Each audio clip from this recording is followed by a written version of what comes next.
Shalom, salam sejahtera bagi kita semua. Video inilah tugas perkuliahan dengan mata kuliah Teologi Sistematika dengan dosen pengampu Dr. Baginda Sitompul MPDK. Saya yang bernama Dipana Sianturi dengan NIM 250101043 Prodi Pak semester 2 YKN Tarudu. Kristologi adalah cabang teologi sistematika yang mempelajari tentang pribadi dan karya Yesus Kristus. Sering ada pertanyaan yang paling mendasar bagi kita yaitu, tetapi apa katamu? Siapa aku? Itu pertanyaan yang sering dikatakan kepada Yesus.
Yang kedua, dia memiliki jiwa manusia.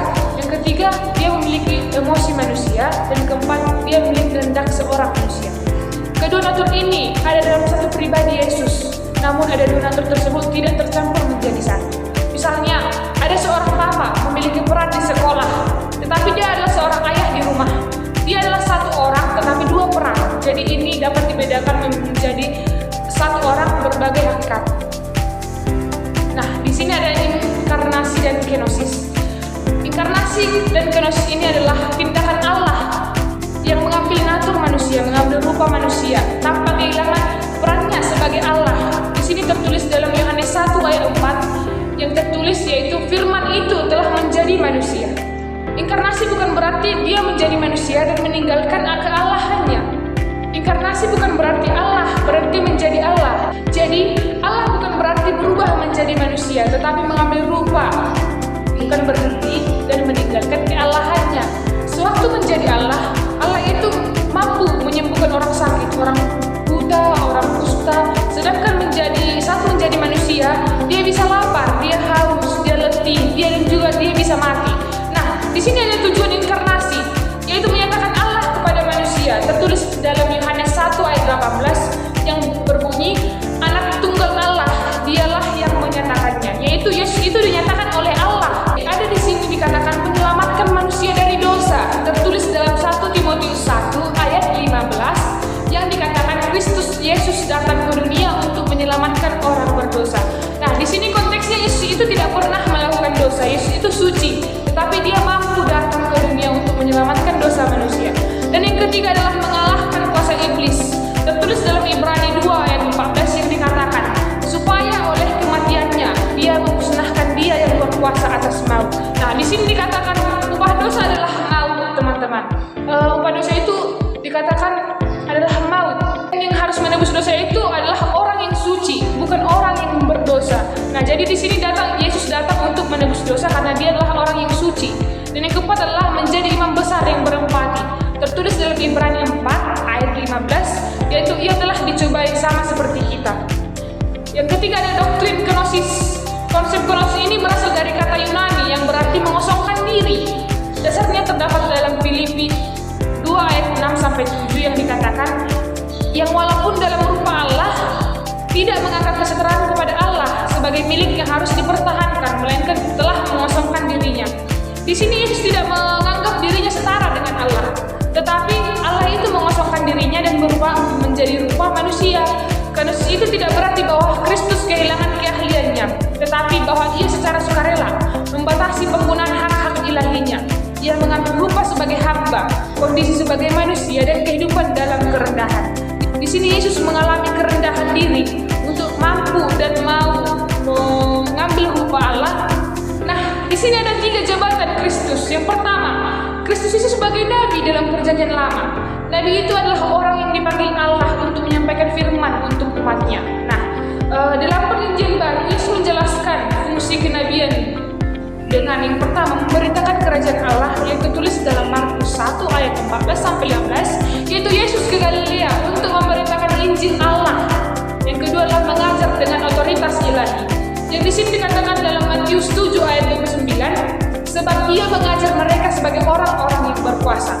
Yang ketiga adalah menyatakan kebenaran Allah yang tertulis dalam Yohanes 8 ayat 26 yang dikatakan, akan tetapi dia yang mengutus aku adalah yang benar, dan apa yang ku dengar daripadanya itu yang kukatakan kepada dunia. Jadi Yesus sebagai nabi, dia menyatakan firman-firman Allah kepada orang-orang yang di luar sana untuk mereka mampu percaya kepada Allah seperti Yesus sendiri. Yang kedua adalah Kristus sebagai imam. Dalam sistem ibadah Israel, imam berfungsi sebagai perantara antara umat dengan Allahnya. Seperti kita selalu berdoa dalam nama Yesus, kami bersatu dalam doa. Nah, kita berdoa dalam nama Yesus itu, Yesus adalah sebagai perantara antara kita dengan Allah. Imam itu berfungsi sebagai perantara antara Allah dan manusia, khususnya dalam hal pengorbanan dosa. Dalam Ibrani 4 ayat 14 dikatakan, kita mempunyai imam besar agung, yaitu Yesus anak Allah. Sebagai imam besar, Kristus memiliki 2 fungsi. Yang pertama, mempersembahkan kurban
setiap manusia yang ada dalam dunia ini, kita lahir dari dosa. Kita lahir dari persetubuhan antara laki-laki dan wanita. Tetapi Yesus tidak. Yesus itu berbeda. Dia tidak lahir dari persetubuhan wanita dan laki-laki, tetapi dia dikandung oleh Roh Kudus. Itulah artinya kita mengatakan Yesus itu kudus, suci, dan tidak ada dosa. Nah, di sini ada karya Kristus. Kehidupan Yesus bukan hanya persiapan bagi penyaliban, tetapi bagian integral dari karya penebusan. Yang pertama adalah menaati hukum Allah secara sempurna. Yang kedua menyatakan karakter Allah. Dan yang ketiga menghadirkan kerajaan Allah. Dalam perjanjian baru menafsirkan kematian Kristus melalui konsep teologi. Yang pertama adalah penggantian. Yesus Kristus mati menggantikan manusia berdosa. Tertulis dalam Yesaya 53 ayat 5 yang menyatakan Dia tertikam oleh karena pemberontakan kita. Nah, di sini manusia yang melakukan dosa, manusia yang mencuri, manusia yang melakukan pemerkosaan, manusia yang menghina sesamanya, tetapi Yesus yang mampu dan rela menggantikan manusia disalibkan. Kedua adalah penebusan. Nah, penebusan ini dapat merujuk kepada pembebasan manusia melalui pembayaran harga, tetapi Yesus itu tidak melakukan pembayaran melalui uang, tetapi melalui nyawanya. Dalam Markus 10 ayat 45 menyatakan, Anak manusia datang untuk memberikan nyawanya menjadi tebusan bagi banyak orang.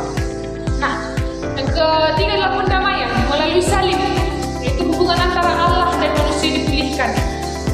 Tertulis dalam Roma 5 ayat 10 yang mengatakan bahwa manusia diperdamaikan dengan Allah melalui kematian Kristus. Nah, dari kematian Kristus itu manusia dapat berdamai dengan Allah.